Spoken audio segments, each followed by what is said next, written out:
चलिए जानते हैं आज के देश और दुनिया के महत्वपूर्ण 20 बड़ी खबरें सिर्फ 5 मिनट में। पर अभी तक आपने इस वीडियो को लाइक नहीं किए हैं तो लाइक कर लीजिए, चैनल पे नए हैं तो चैनल को सब्सक्राइब कर लीजिए। तो चलिए वीडियो को स्टार्ट करते हैं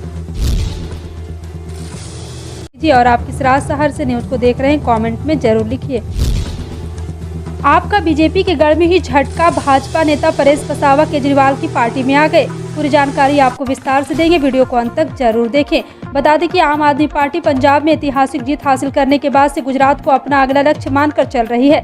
मिशन गुजरात के तहत आप सूबे के सत्ताधारी दल से जुड़े नेता कार्यकर्ताओं को अपने साथ ला रही है। इसी कोशिश के तहत करतार गांव में एक कार्यक्रम के दौरान कांग्रेस के पूर्व विधायक और भाजपा के तत्कालीन आदिजाति विभाग के डायरेक्टर परेश बसावा ने भाजपा छोड़ आप का दामन थाम लिया। इससे पहले उनकी पत्नी भी आपकी हो गई। एक ध्यान देने वाली बात यह है कि बसावा के अलावा पंजाब के मुख्यमंत्री भगवंत मान के साथ कॉमेडी करने वाले कॉमेडियन धराशायी भाई बोराडिया भी आपके हो गए हैं। ये दोनों लोग अरविंद केजरीवाल के सूरत आने पर ही आपको ज्वाइन कर लिए, लेकिन आधिकारिक कार्यक्रम के तहत घोषणा आपकी गई। सूरत में बसावा ने अपने ही दल भाजपा को निशाने पर ले लिया। उन्होंने आपका हिस्सा बनकर कहा, मैं बरसों से राजनीति में हूँ, लेकिन भाजपा में जो भ्रष्टाचार चल रहा उसकी वजह से पार्टी छोड़नी पड़ी। कई बार शिकायत करने पर भी कोई कार्रवाई नहीं हुई। भारत में खरीफ फसलों की खेती का काम तेजी से चल रहा है। ऐसे में कई किसान अपने खेत में धान की रोपाई का काम भी तेजी से निपटा रहे हैं। बड़ी जमीन वाले किसानों को धान की रोपाई के लिए बड़ी संख्या में मजदूरों की जरूरत पड़ती, जिसमें काफी समय और श्रम का मध्य यहाँ पे प्रदेश सरकार ने एक बार फिर से इस मामले में संज्ञान लेते हुए मध्य प्रदेश सरकार की रोपाई के लिए किसानों को राइस पैडी ट्रांसप्लांटर मशीन की खरीद पर 50% सब्सिडी दे रही है, जिससे कम लागत में धान का बेहतर उत्पादन ले सके। इसके लिए मध्य प्रदेश सरकार ने धान के किसानों से ऑनलाइन आवेदन भी मांगे हैं।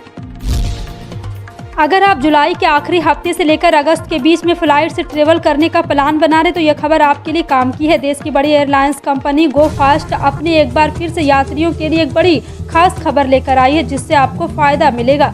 फ्री सीट, फ्री मील का फायदा मिलेगा। यात्रियों को यह सुविधा कुछ लिमिटेड फ्लाइट पर मिलेगी। ऐसे में अगर आप इस ऑफर का लाभ प्राप्त करना चाहते हैं तो जल्द से जल्द फ्लाइट की बुकिंग भी करवा ले। गो फास्ट ने अपने ऑफिशियल ट्विटर हैंडल से इस मामले पर ट्वीट कर जानकारी दी है। आपकी विश को पूरा किया जा रहा है। आप फ्लाइट में फ्री सीट सिलेक्शन और फ्री मील की सुविधा प्राप्त कर सकते हैं।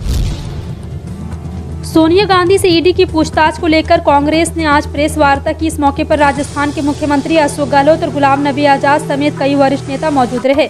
अशोक गहलोत ने सोनिया से ईडी की पूछताछ को गलत बताया। अशोक गहलोत ने कहा है कि सीबीआई से ज्यादा ईडी के पास पावर आ गई, वो किसी को भी प्रताड़ित कर सकते हैं। उन्होंने कहा, ईडी द्वारा जो तमाशा हो रहा है देश के अंदर, पहले राहुल गांधी को बुलाया और 5 दिन तक लगातार, ऐसा कभी होता नहीं है। सुना भी नहीं होगा कि 50 घंटे तक पूछताछ करे। आज सोनिया गांधी को तीसरी बार बुलाया गया है।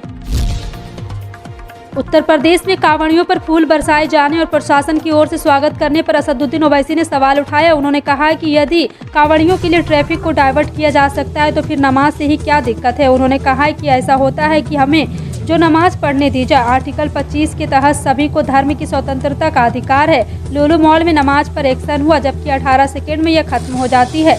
नमाज पढ़ने से किसी को क्या नुकसान हो जाता है, यह तो एक समुदाय से भेदभाव का मामला है। ओवैसी ने कहा है कि इस तरह से आप एक समुदाय से भेदभाव कर रहे जो संविधान के खिलाफ है। इस पर भाजपा वाले आर्टिकल 25 का हवाला देंगे, लेकिन फिर यह भी बताएं कि नमाज पढ़ने से किसे दिक्कत है और उन्हें क्या नुकसान हो रहा है। यदि आपका नारा सबका साथ, सबका विकास और सबका विश्वास हो तो इस तरह का काम उसके मुताबिक तो नहीं है।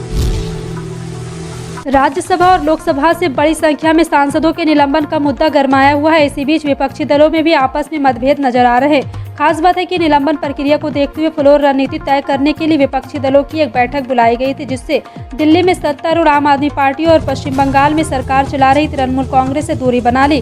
खास बात है कि लोकसभा से 4 और राज्यसभा से 19 सदस्यों को निलंबित किया गया। राज्यसभा विपक्षी नेता के मल्लिकार्जुन खड़गे ने सदन में फ्लोर स्ट्रेटजी तैयार करने के लिए बैठक बुलाई थी, जिसमें डीएमके, आरजेडी, एनसीपी, सीपीएम, सीपीआई, शिवसेना और कई तरह के आरसीपी और एनसी शामिल हुए।